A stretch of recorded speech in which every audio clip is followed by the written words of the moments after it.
Pessoal, sejam todos bem-vindos a mais uma aula do curso Cristianismo e Espiritismo, História do Cristianismo e do Espiritismo, e hoje nós vamos tratar do tema O Mundo Católico Medieval.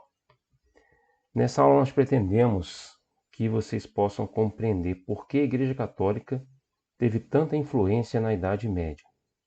Óbvio que será apenas um panorama, porque é um período histórico muito longo, muito complexo, né? E para completar essas informações, nas próximas aulas nós teremos alguns temas que serão aprofundados, como o papado, cruzadas e islamismo e Inquisição. Para iniciar, é importante que a gente faça uma pequena reflexão sobre as visões que se tem a respeito da Idade Média. Importante entender que a designação desse período como Idade Média surgiu na Renascença, justamente porque foi considerado um abismo entre a Antiguidade Clássica e o humanismo moderno, né? Daí chamada também Idade das Trevas, ok?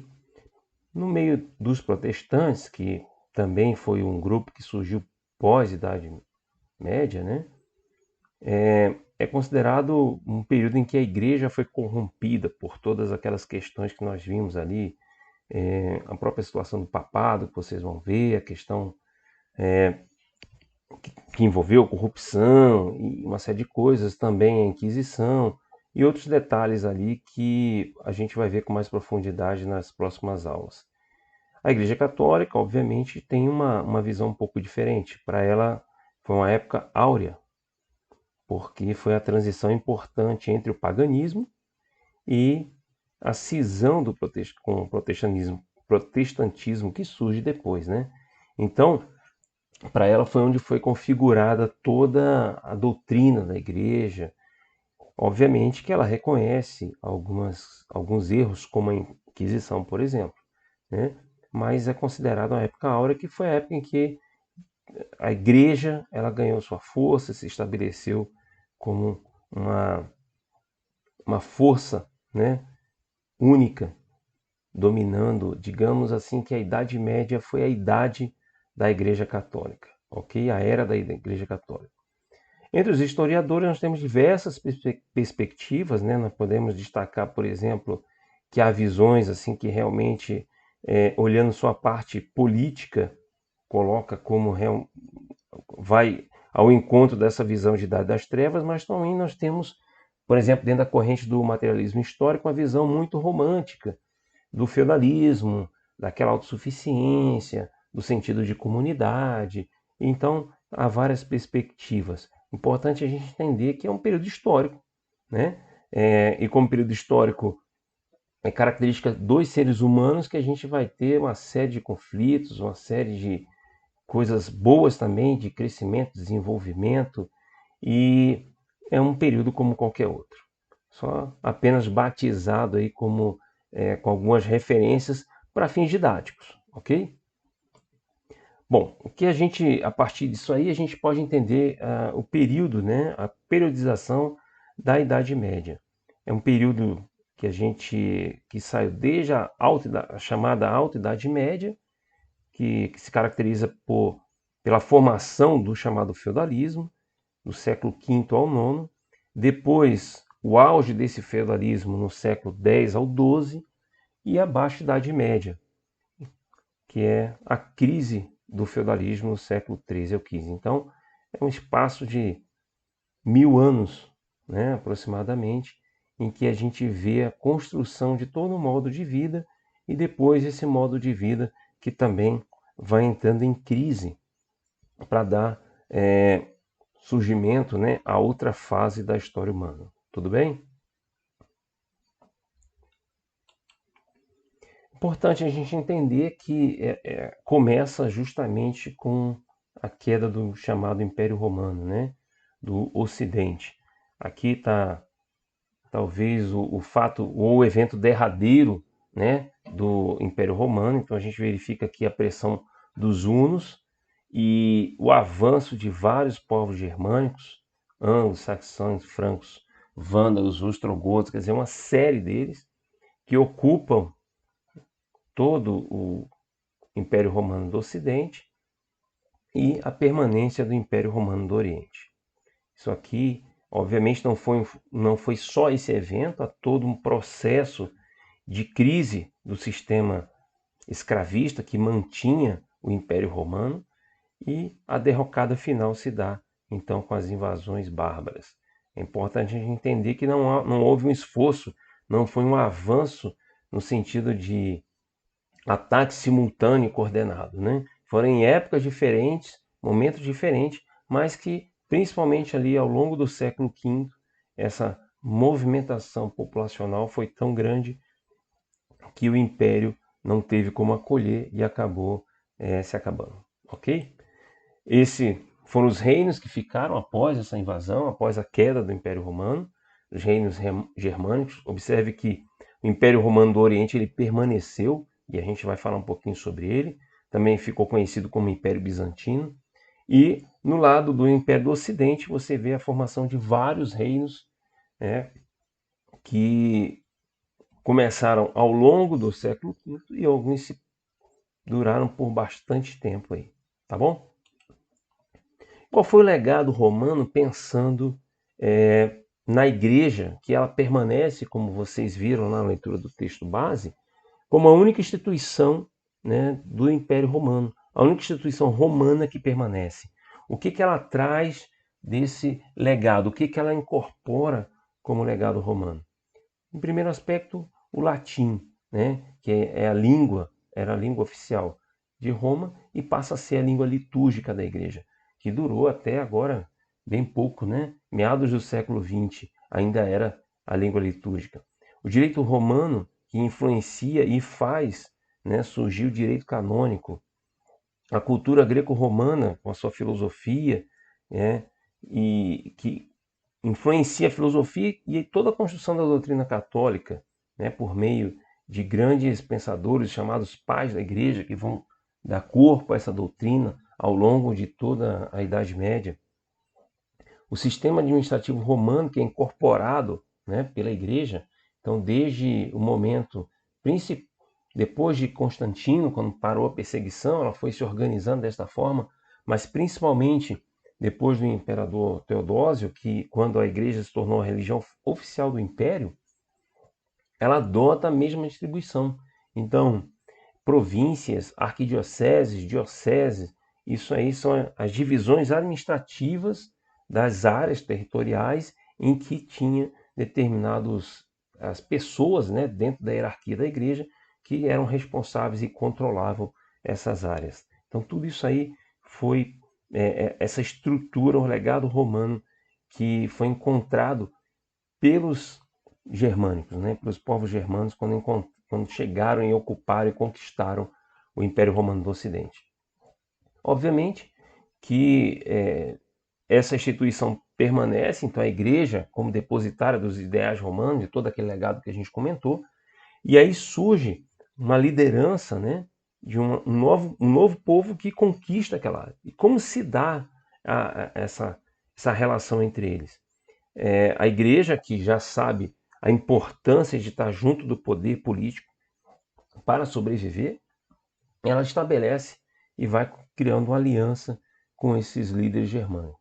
Os germanos eram tribais, povos guerreiros e agrários, então eles chegam lá e há uma verdadeira admiração com a estrutura de Roma anteriormente, que agora está sendo representada pela igreja, e rapidamente começa a haver um sincretismo, né? Eles adotam alguns costumes e, obviamente, vão se identificar e se juntar à igreja. Há uma aliança que se caracteriza por um ganha-ganha, né? Uma via de mão dupla. Então, a igreja legitima os germanos, os líderes germanos, os reis germanos no poder, né? Vai trazer toda uma construção ideológica para mantê-los, né? Dizendo que eles são escolhidos por Deus. Lá na carta aos Romanos, né? Paulo traz um texto muito interessante que ele vai falar sobre a importância de se respeitar a autoridade que foi colocada ali, porque ele é um representante de Deus. Então tem que se ter obediência, não se pode questionar, não se pode ir contra, né, por um dever, não só pelo medo da punição, mas também por um dever de consciência. Então ele traz toda uma construção ideológica que faz com que haja uma relação muito integrada, muito próxima da igreja com o poder político desses novos conquistadores que se apresentam ali. São vários, é importante a gente entender isso, né? A primeira grande dinastia, digamos assim, foi a dos Merovingios, né? O Clovis, que era um rei franco, unifica várias tribos na Gália e criam, então, um reinado, uma dinastia. E aí, em 496, ele tem uma batalha contra os visigodos. Veja, eram outros grupos que estavam ali e eles continuavam em batalha, né? Na guerra de conquista, buscando novas terras. Não necessariamente os germânicos que eram um povo só único, integrado, todos eram amigos. Não, eles eram inimigos, tinha várias tribos inimigas, né? Então aqui a gente pode verificar aí. Então ele, na batalha contra os visigodos, diante da supremacia dos visigodos, ele faz aquele apelo aos deuses, né? E aqui a esposa dele era católica e ele usa disso aí e tem uma vitória, e com essa vitória ele se converte à fé romana, inclusive batiza todos os soldados, os 3.000 soldados que participaram da guerra. Com isso, a igreja começa a ter vários favores, né? Então a gente vê a imagem aí do Clovis sendo batizado pelo Papa, né? O bispo ali de Roma, e aí a igreja começa a ganhar isenção tributária, recebe uma série de terras, recebe apoio militar e teológico, porque vocês verificaram lá, existiam entre os povos germânicos alguns que eram cristãos, né? Que tinham alguma influência, digamos assim, dos cristãos, principalmente os arianos, né? As heresias que nós vimos lá atrás, que foi se espalhando aqui em algumas áreas germânicas, ok? E aí, na dinastia merovingia, a igreja ganha força para combater essas heresias também. E, como eu falei, vai dando esse suporte ideológico para os reis. Outra dinastia que surge em seguida é a dinastia dos Carolíngios, que também mostra bastante essa aliança entre a igreja e o poder constituído, né? Carlos, que foi apelidado de Martel pela vitória na batalha de Tours e Poitiers, né, que foi contra o avanço, ele deteve o avanço islâmico. Então a gente vê aqui no ano 732, então já havia ali, o islamismo já tinha avançado e conquistado toda a Península Ibérica e foi barrada justamente, o avanço dos muçulmanos foi barrado nessa batalha aí. Por isso ele ficou conhecido como defensor da cristandade. Alguns anos depois surge um outro rei desta dinastia, Pepino, o Breve, porque ele era pequeno, né? Foi coroado e ungido pelo bispo Bonifácio. Então vocês lembram muito bem que o significado da unção, né? Ele passa a ser um filho de Deus, um representante de Deus. E aí, por essa condição, por todo esse apoio, ele passa a proteger o papado contra os lombardos arianos, outros grupos germanos que estão ali divulgando outro tipo de cristianismo, né? Uma heresia ariana. E nesse momento também surge uma grande doação de terras ao Papa, e aí se dá início à construção dos estados pontifícios, que passam a ser patrimônio de São Pedro. Na sequência, a gente vai ver, dentro da dinastia carolíngia, um outro grande rei, o Carlos Magno, que ele ampliou o Reino Franco, conquistando regiões da atual Alemanha, Saxões, etc. Disseminou e defendeu o cristianismo. E como cresceu bastante, ele acabou criando uma divisão territorial em condados, né?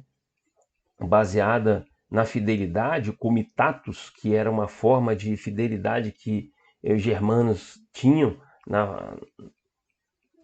entre as lideranças e os comandados e os guerreiros intermediários, uma forma de tomada de decisão e uma fidelidade, né, numa tradição muito forte. Mas ele também cria um sistema de inspetores, né, que eram pessoas que se espalhavam por todo o reino, uma espécie de serviço de inteligência, né, real, que tinha tanto o aspecto eclesiástico quanto administrativo. Nesse sentido, após esse movimento, o Carlos Magno foi coroado imperador dos romanos, então o Papa o considera imperador dos romanos, é uma sequência Nova Roma que ele vai trazer essa ideia, né? Isso no ano 800, e aí surge uma característica muito interessante que é o chamado Renascimento Carolíngio. Há uma aproximação dos mosteiros com escolas palacianas, né? São criados com a nobreza particularmente, todo um sistema para alfabetizar esse povo, né? Toda essa cultura, porque os germânicos quiseram muito trazer uma cultura muito oral, então não tinha escrita, leitura, coisa que estava principalmente dentro do mosteiro, principalmente no controle da Igreja Católica. E aí há uma aproximação e esse conhecimento sai um pouco e entra nos palácios, né? Então isso foi um aspecto muito interessante, pena que não durou muito tempo. Aí, uma imagem para a gente ter noção do Império Carolíngio, né, que dominou aí toda a área, digamos, da atual França e grande parte ali da Itália, Alemanha. Então, tudo isso aí foi um império realmente bem grande, tá ok? A aliança entre o Papa e os carolíngios trouxe alguns aspectos muito interessantes que foi trazendo, então, esse fortalecimento do papado, da igreja, né, porque ela começou a ter a prerrogativa de coroar rei, quer dizer, para ser rei de verdade, tinha que ser coroado pelo Papa. E em contrapartida, né, os reis protegiam o Papa, as terras, a igreja como um todo, né? Então, o Papa passa a legitimar o poder real. E ele vai dizer, né, e essa era a difusão que a gente vai ver, inclusive até o século XVIII, a gente vai ver, e muita gente até hoje ainda traz essa perspectiva, de que quem está no poder foi escolhido por Deus. Isso surge muito fortemente, né, durante a Idade Média. Há uma fusão de costumes dos povos germânicos com a intelectualidade greco-romana adaptada e os ideais cristãos. Então a gente vê todo esse movimento, né, de uma nova cultura que vai surgindo, integrando tudo isso. Então aquela ideia de que a Idade Média foi uma idade das trevas, que nada se viu sob a cultura greco-romana, ela cai por aqui. A gente vê que há, né, obviamente, uma difusão das ideias, mas sendo adaptada, sendo ressignificada e acomodada aos ideais cristãos pela igreja, junto com essa população, com essa nova cultura que vai surgindo, ok? Também tem, então, a partir dessa dinastia, surge a ideia de buscar uma unificação da cristandade latina sobre a única fé e o único governo. Então se retoma aquele ideal lá de Constantino, lá de Teodósio, uma coisa muito presente durante o Império Romano, né? A ideia de ter uma unificação, uma fé, um governo. Isso vai se prolongando até que acontece o declínio do Império Carolíngio, né?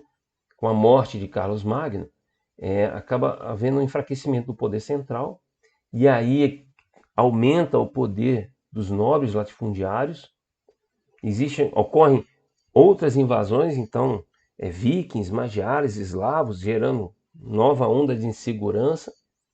Isso promove um declínio grande do comércio, aquilo que estava sobrevivendo, apesar da crise lá do Império Romano, das cidades.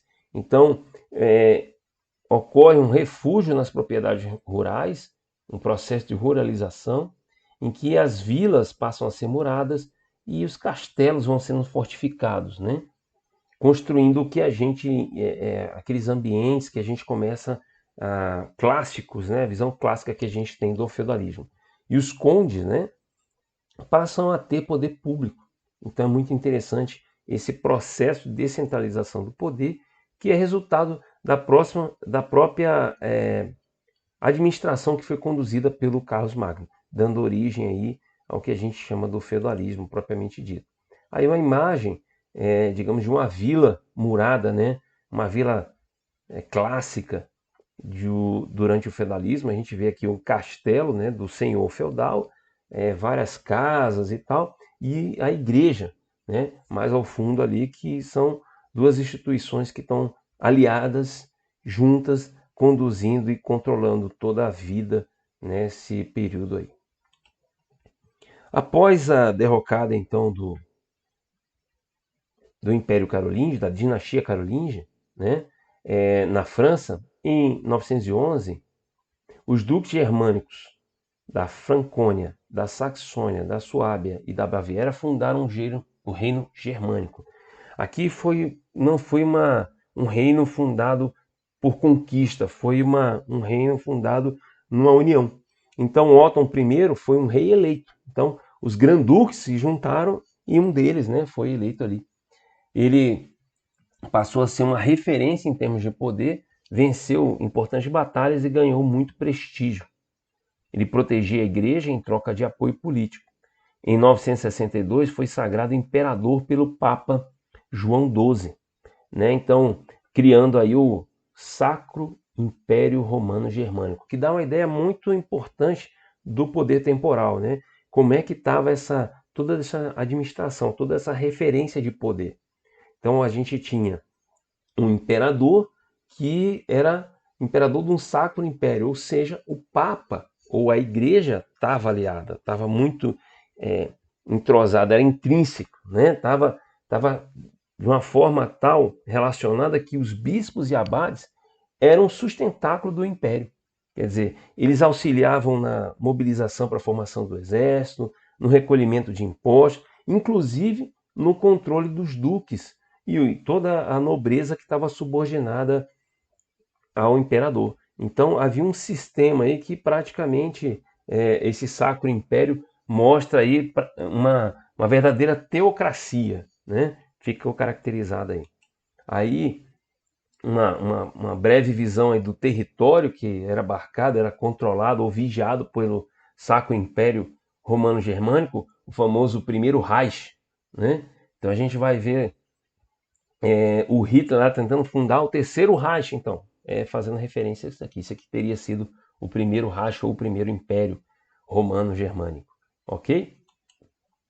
E aí, nesse momento, a gente vê, depois de alguns séculos aí de construção, a configuração do feudalismo, que é um modo de vida que se caracteriza pela subsistência, né? Então a produção passa a ser autossuficiente, a gente vê que cai o comércio, cai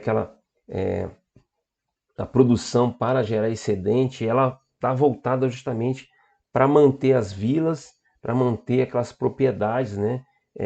O chamado feudo. O poder político passa a ser local, baseado na vassalagem. Então, a vassalagem deriva do comitatio, uma relação de fidelidade em que um dono de terra, né, ele passa a administração de suas terras, porque ele não tem como dominar todas, a outros nobres. E aí, nessa situação, ele passa a ser o suzerano, e aquele nobre que vai cuidar da sua terra passa a ser o vassalo. Então, ele recebe a terra, vai viver ali, vai construir, vai ser um senhor daquela terra, mas na relação de fidelidade, ele vai ter que fornecer força, poder, homens e um exército, vai manter o exército, de forma que o suzerano, que é o grande dono da maior parte da terra, ele vai ser, digamos assim, o rei, e ele vai ter vários vassalos. E cada vassalo, né, dependendo da extensão de terra e do seu nível dentro da nobreza, ele vai ter também os seus outros vassalos. Então, ele vai ser também suzerano de alguns outros. Então, isso aí vai se constituindo, como a gente viu, os níveis hierárquicos dentro da nobreza, tá ok?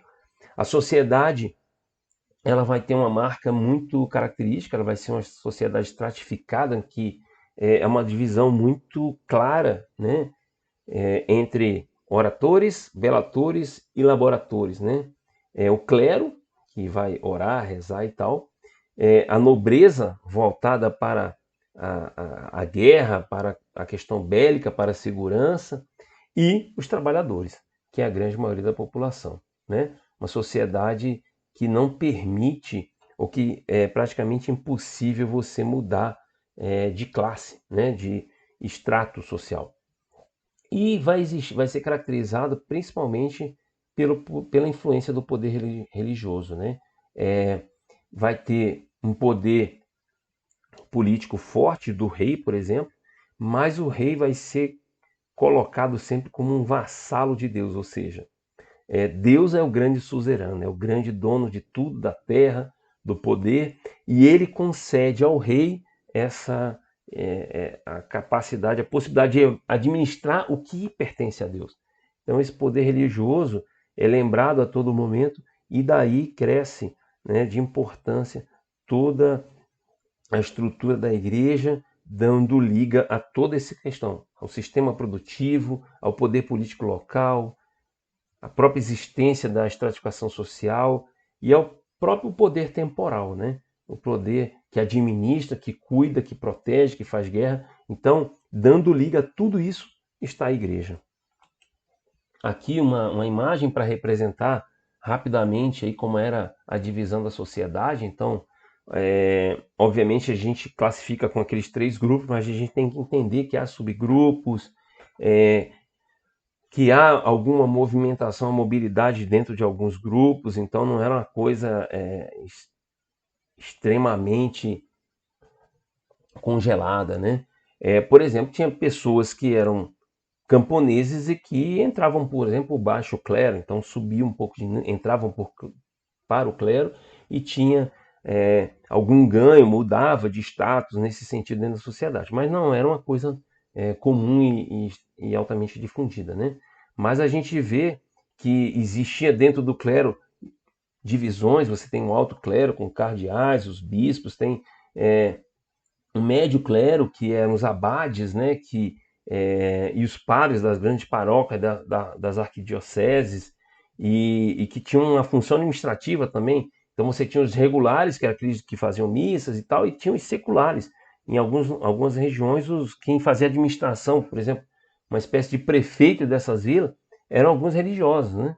Alguns monges, inclusive, alguns abades, principalmente, tá?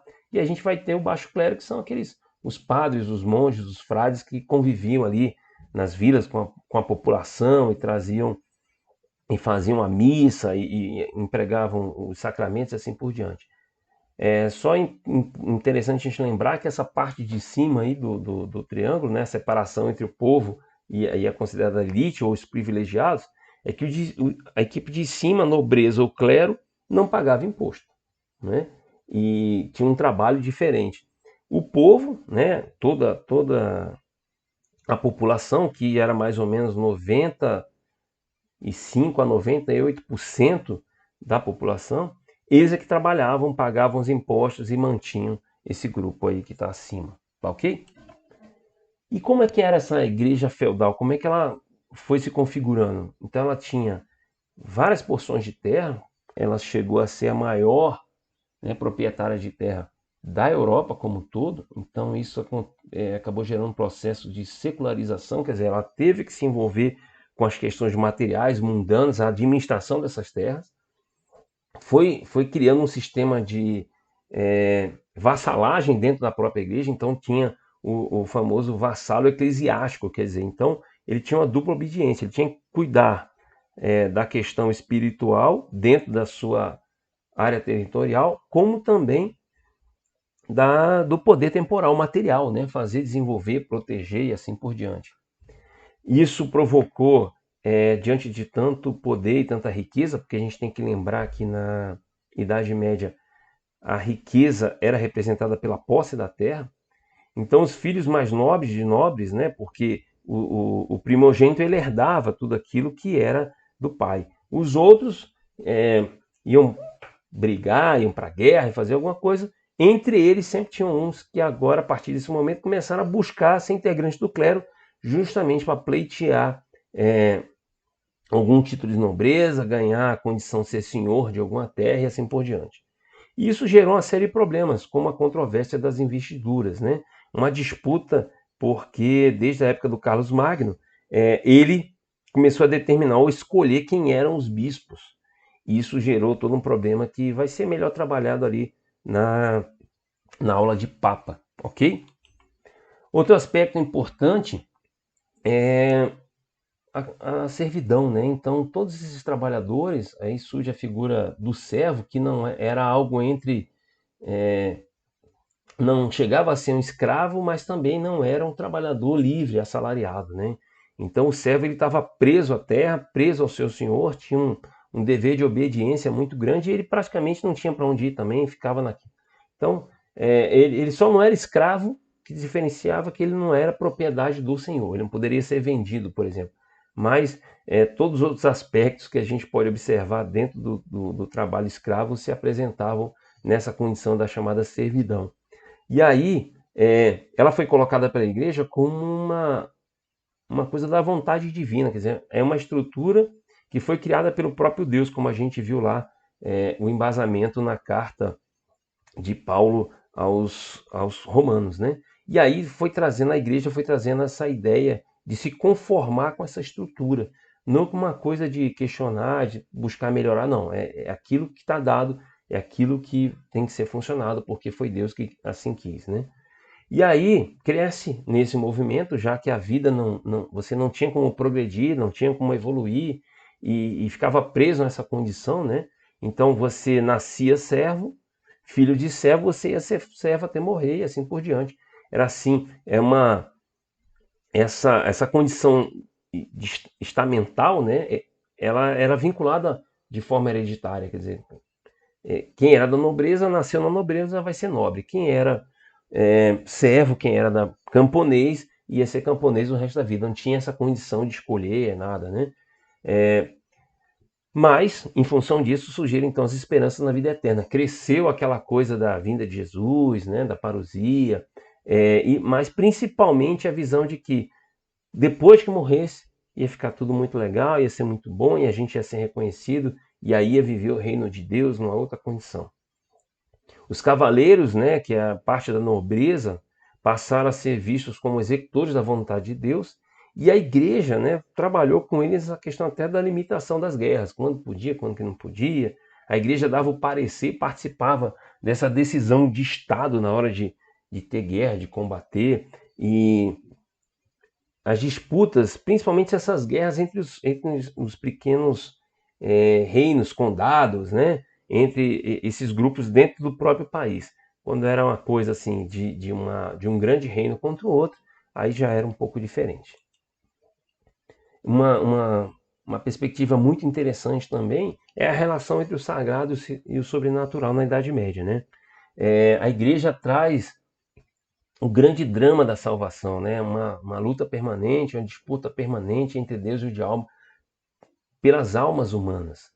E aí cresce e se fortalece a partir de toda a teologia que vai sendo construída desde o século V lá, né, com Santo Agostinho, assim por diante, de que não há salvação fora da igreja. As crenças pagãs, né, elas vão sendo confrontadas com o catolicismo e a igreja vai criando estratégias para impor as suas crenças, né? Então, os locais de culto, de sacrifícios pagãos passam a ser destruídos e substituídos por templos. As festas pagãs passam a ser ressignificadas e alguns se tornam festas religiosas ou festas autorizadas pela igreja, por exemplo, como o carnaval, né, que surge a essa época também, nessa mesma toada, no sentido de substituir alguns ídolos, alguns deuses pagãos, vai surgindo o culto a Maria, o culto aos santos, o culto a relíquias, né? Então a gente pode ver na imagem aí duas relíquias, que foi uma coisa que é muito difundida ao longo da Idade Média, toda a Idade Média, durante mais de 1000 anos, né? Que dava inclusive importância a determinada diocese, determinada igreja, determinada região. Então do lado esquerdo aí a gente vê um relicário, você vê que é um negócio artístico, artesanal, com ouro, pedras preciosas e tal. Aí você vem a língua de Santo Antônio, né? Então as relíquias eram isso, eram parte dos santos, desses santos, ou partes de roupas, ou parte por exemplo, a igreja, a cruz, a cruz de Jesus, havia pedaço dela em vários pontos da Europa. Do lado direito aí a gente vai ter um dedo da Santa Catarina de Sena, né? Também uma santa muito importante que tem uma influência teológica e uma importância muito grande na igreja. Vocês vão ver também ali durante a fase dos 3 papas, né? Que teve o chamado Cisma do Ocidente, que ela teve uma atuação muito grande, então ela ficou muito famosa aí na Europa. E de onde veio, né, toda essa questão desse culto a relíquias e a importância dessas relíquias? Você vai ver na carta, na segunda carta de Reis, 13, 20 a 21, onde é a mais antiga referência a um tipo de questão dessa, né? Quando um morto é jogado sobre a tumba do Eliseu e ele é ressuscitado. Então começa a se atribuir a partes da igreja, partes da cruz, da coroa de Cristo, que até hoje está lá na França, partes dos santos, roupas, enfim, o poder de cura, por exemplo. Então se gerou assim peregrinações, e isso dava importância para a igreja, aumentava a arrecadação, era cobrança de taxas, impostos. Então isso foi uma coisa que movimentou bastante toda a Idade Média, a igreja como um todo, né? Então isso trouxe toda uma cultura dentro da Igreja Católica Romana, né, do Ocidente. Ok? Outro aspecto interessante é a gente pensar na perspectiva de pecado e danação, né? Então, uma imagem, né, um pensamento muito utilizado nessa época foi o Agostinho de Hipona, né, o famoso Santo Agostinho, que trouxe reflexões, né? Então, buscando parte da filosofia grega, trazendo com a construção teológica católica a ideia de pecado original, de castigo, de penas eternas, né? Uma verdadeira teologia do terror. Então se usava o medo e a submissão para fazer com que as pessoas ficassem, né, dentro da estrutura, acreditassem naquilo e fossem controladas. Imagens como essa que a gente vê eram colocadas na igreja. Eram formas de muitos, a grande maioria da população era analfabeta, então eram artifícios utilizados, né, essas peças de arte, para mostrar como era o local, como seria o aspecto que eles iriam enfrentar se não se submetessem à igreja, se não levassem, crescem que a igreja era um núcleo local de proteção e de salvação. Daí surge, por exemplo, a importância da missa aos mortos, né? E a graça divina da salvação, que só poderia ser concedida por intermédio da igreja. Então a igreja ela passa a controlar toda a vida medieval. Ela controla o tempo porque ela cria momentos diversos de orações ao longo do dia, ela estabelece calendário. Então o próprio calendário, né, que a gente tem usado, usa até hoje, ele foi estabelecido na Idade Média.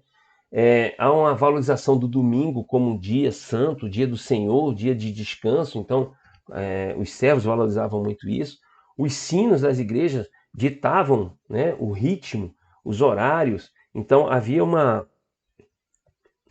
um casamento, uma interferência do tempo que a igreja trazia com o tempo natural, né? O dia, a noite, enfim. Então ela estabelecia o ritmo da vida, muitas vezes, a partir de tudo isso que era construído.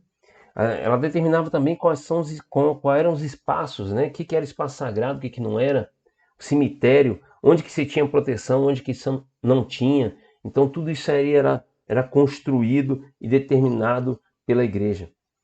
A sociedade foi dividida em clérigos e leigos, né?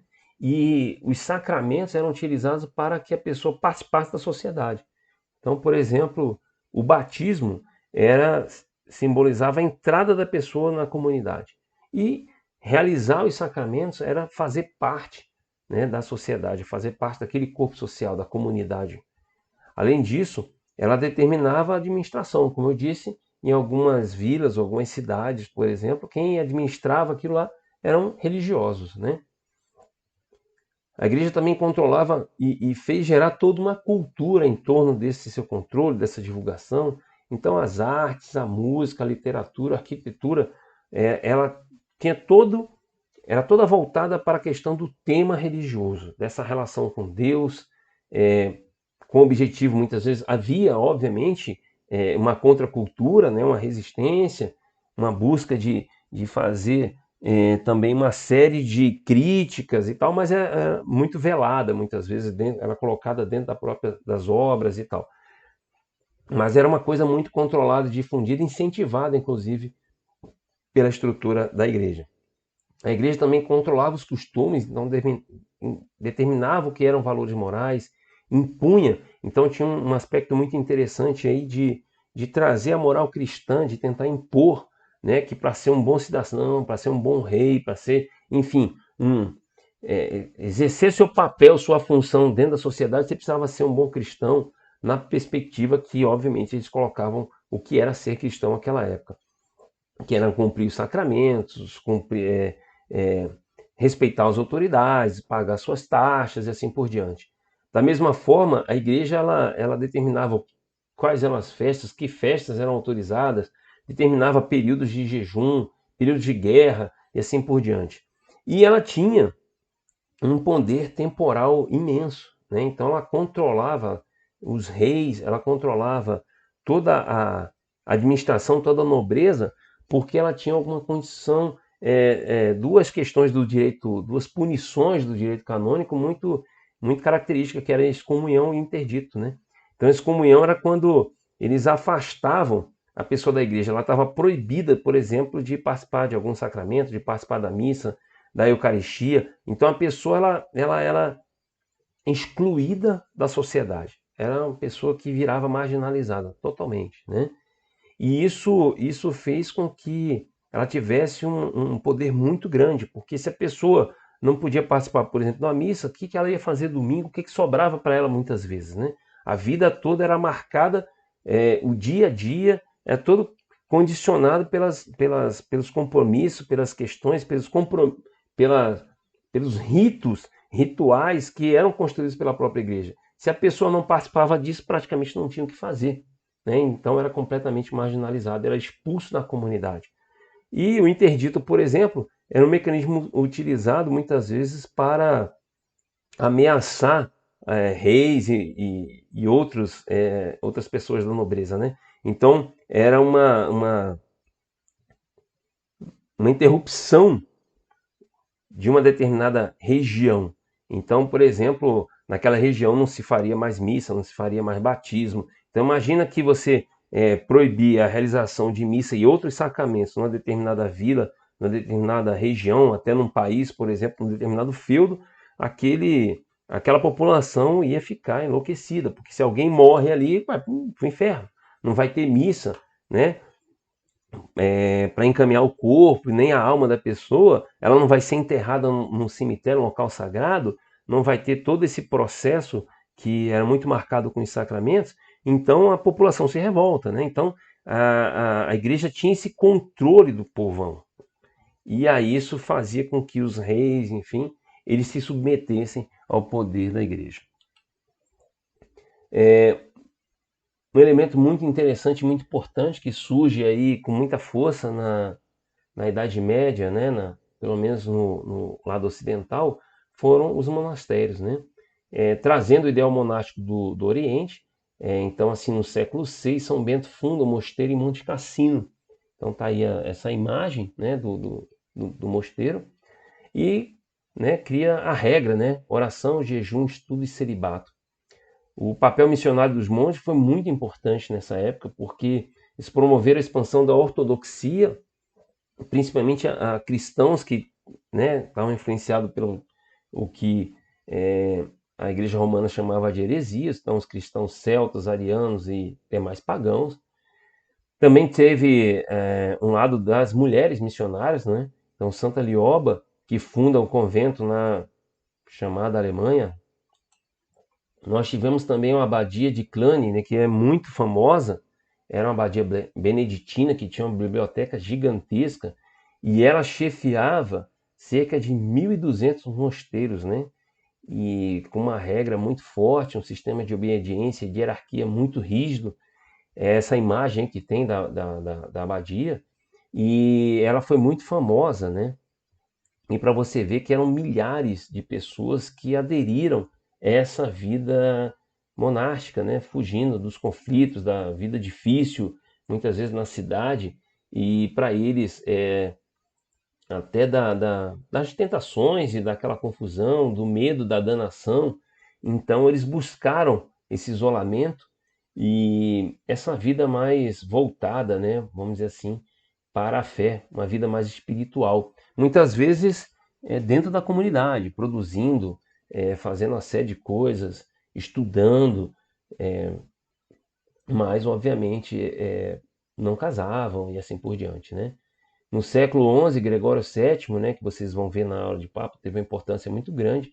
Ele vai, ele foi, né, ele veio dos monastérios, ele foi um monge e ele chegou a Papa. Ele trouxe nessa concepção uma reforma moral para toda a Igreja e buscando a independência do Estado, né? Tem a ver lá com aquela situação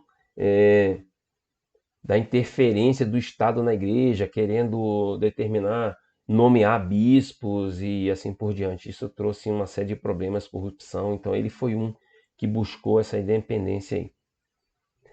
A abadia, né, ela teve uma importância muito grande na questão das artes, das doações, mas que também teve uma série de exageros, né? Como quando a gente vê sempre que há um poder muito grande, começa a girar muitos recursos financeiros, né? Porque ela recebia terra, recebia uma série de doações, né? De várias famílias, né? Que passavam recursos e uma série por diante. Então começou a ter assim alguns problemas também no exagero nesse sistema de hierárquico da própria abadia, como também desvios e corrupção. Mas nós temos que ressaltar a importância, né, as contribuições monásticas. Então, os monges foram fundamentais no desenvolvimento de técnicas agrícolas, né?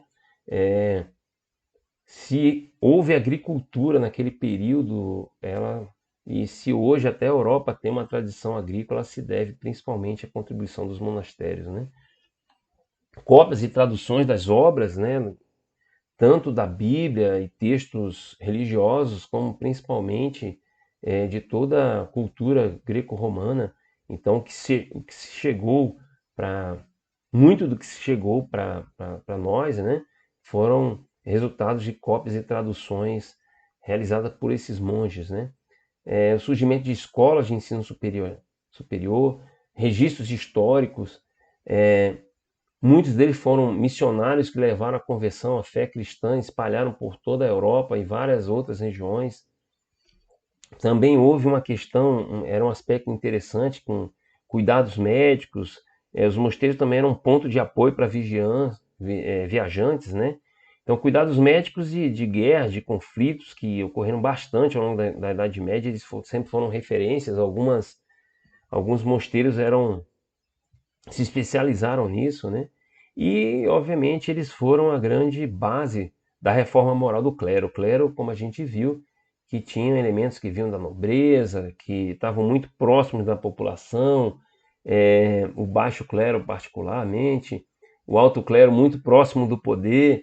Então isso levou muita gente a cair, digamos, nas tentações, ceder aos pecados capitais, né? E aí eu acho que os monastérios, o movimento dos monges aí, ele foi muito importante como contraponto moral da igreja. Outras, outro elemento, outros movimentos importantes religiosos foram as ordens religiosas, né? Como, por exemplo, a ordem dos frades medicantes, que pregavam pobreza, penitência, obediência e castidade, fundada por Francisco de Assis. Foi aprovada pelo Papa Inocêncio III em 1210, no século XIII já aqui, e eram missionários, né? Entre eles a gente pode destacar aqui franciscanos, né, como Guilherme de Ockham e Roger Bacon. Outra ordem importante de frades mendicantes eram os freis pregadores, os dominicanos, fundados, né, por Domingos de Gusmão, também no início do século XIII, que eram voltados para o estudo, para a pregação, para a oração. E eles tiveram uma atuação muito importante junto ao Santo Ofício ou à Inquisição, né, no combate às heresias. Essa imagem do lado é o Tomás de Torquemada, que foi um dos grandes nomes da Inquisição, e eles eram chamados, aí, ficaram conhecidos pela sua forma de atuação como cães do Senhor, né? um dos proeminentes dessa ordem dominicana foi São Tomás de Aquino, também um grande teólogo aí que gerou uma oposição muito grande, né? Uma disputa teológica, digamos assim, para alguns em relação à teologia do Santo Agostinho, e que gerou conflitos, e a partir daí vai surgir então todo o movimento protestante dessas disputas aí que vocês vão ver em aulas futuras. Não podemos deixar de falar das universidades, que foi uma iniciativa, né, que começou dentro da igreja, né? Então, das escolas, das catedrais e mosteiros, então, para formar novos monges, principalmente, e párocos, né? Foram surgindo algumas escolas e grandes mestres que atraíam alunos. As universidades começaram a surgir efetivamente a partir do século XIII e viraram centros autônomos, que eram controlados, estavam subordinados diretamente ao Papa. E desenvolveram, né, a partir delas, vários eruditos para a igreja, como, por exemplo, o Tomás de Aquino, que eu acabei de citar. E os alunos eram principalmente clérigos, né, da própria igreja. Depois é que foram sendo abertos para os leigos, né, a partir do que foram surgindo universidades leigas, e aí as próprias universidades, digamos assim, católicas, foram abrindo vaga também para os leigos. Só como curiosidade, haviam 7 artes liberais, né, que eles aprendiam nessas universidades. Então a gente vê aqui na imagem 2 delas. É o trivium, né, que formava o bacharel, ele aprendia gramática, retórica e dialética. Tinha um quadrivium, que era aquele que se candidatava a ser mestre, ele tinha que aprender matemática, geometria, astronomia e música. A música nessa época era vista como uma ciência exata, né? E para ser doutor tinha que estudar então teologia, direito e medicina, já era um outro nível, né? Tudo isso, a língua que baseava tudo isso era o latim. As provas eram orais, então tinha o famoso disputatio, né? Que o aluno ele disputava e tinha que defender uma tese, e na dialética e na oralidade, usando a retórica, ele tentava, ele debatia com o seu mestre, né? Ele tinha que vencer muitas vezes o mestre para poder ganhar um título de doutor. E, obviamente, não havia livros didáticos nessa época, né? Uma característica interessante. Então, foram aspectos muito importantes aí da cultura na Idade Média. Não podemos esquecer, né, que o lado oriental, né, o que a gente que ficou famoso como Império Bizantino ou Império Romano do Oriente, que tinha sede em Constantinopla, tá aí a imagem da cidade de Constantinopla, né? O Império Bizantino, o Império Romano do Oriente, cuja capital era Constantinopla, hoje Istambul, na atual Turquia, teve sua origem em 395, quando o Império Romano foi dividido em 2 partes.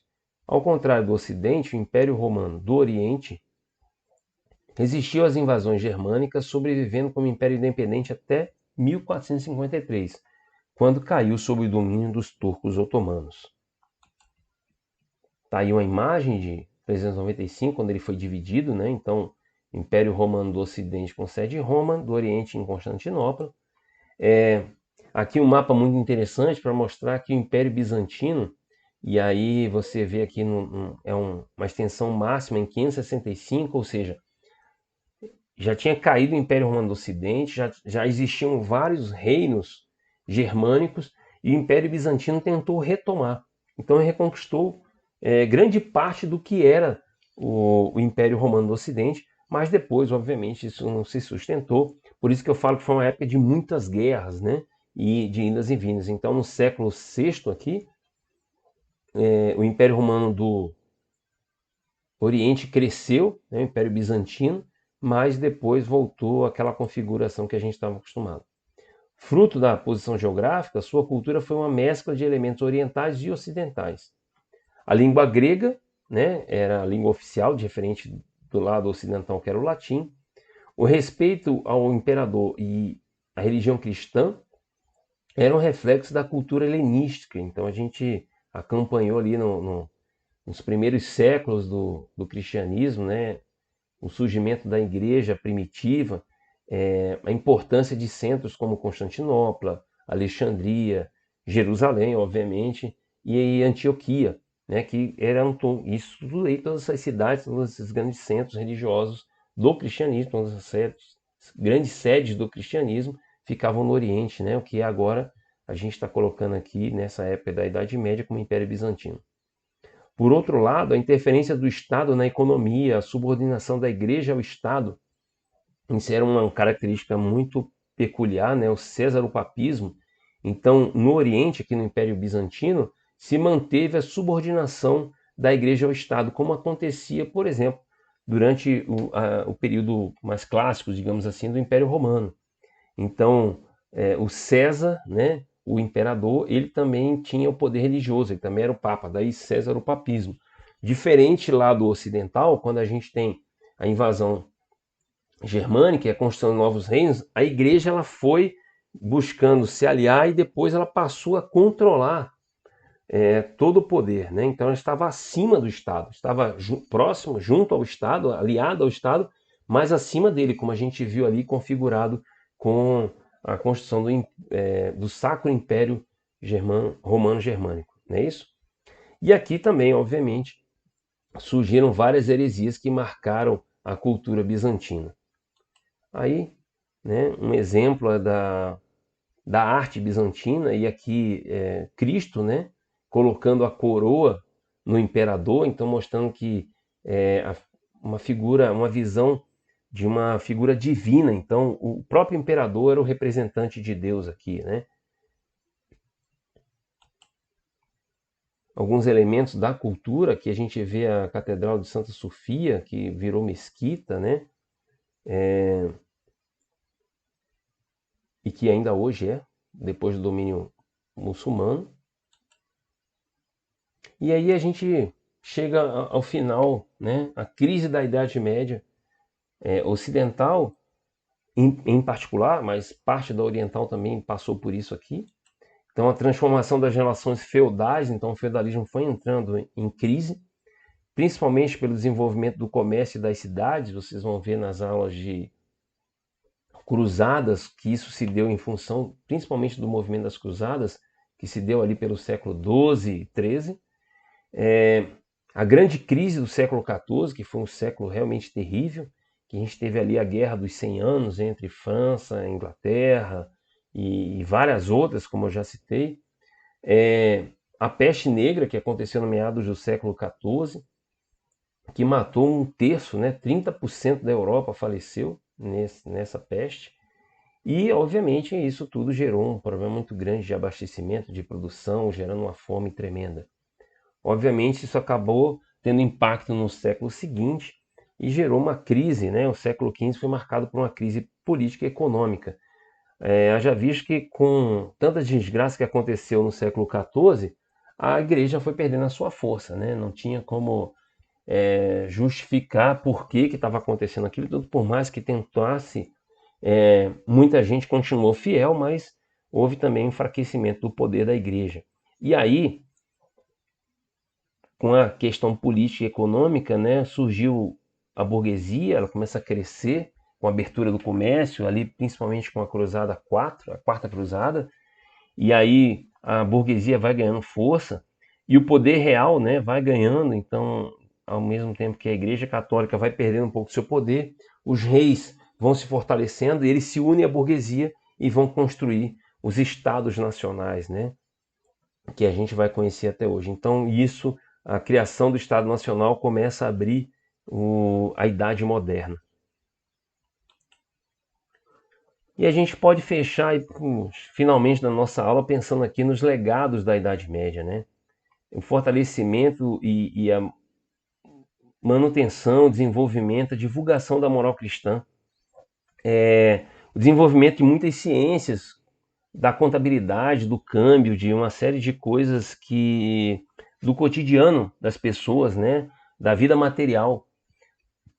A importância e a tradução e a interpretação de escritos gregos e árabes que foram trazidos e que Durante muito tempo ficou restrita aos monastérios e algumas bibliotecas, igrejas e abadias, e com as universidades isso começou a ser difundido, né? A grande oposição que a igreja fez aos reis e nobres tirânicos, né? Então, quando tinha realmente um movimento assim, eram reis e nobres que tentavam também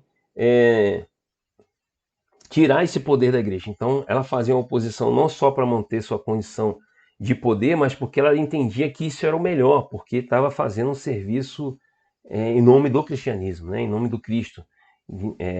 Ela era a verdadeira representante de Deus. Então, ela fazia todo esse trabalho de controle.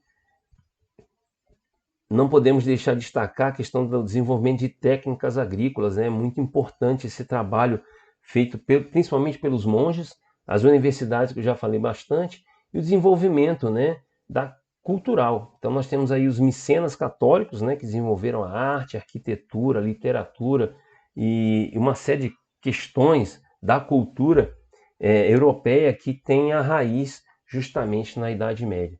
Então é muito importante a gente compreender que efetivamente não foi uma idade das trevas, né, como muita gente costuma dizer.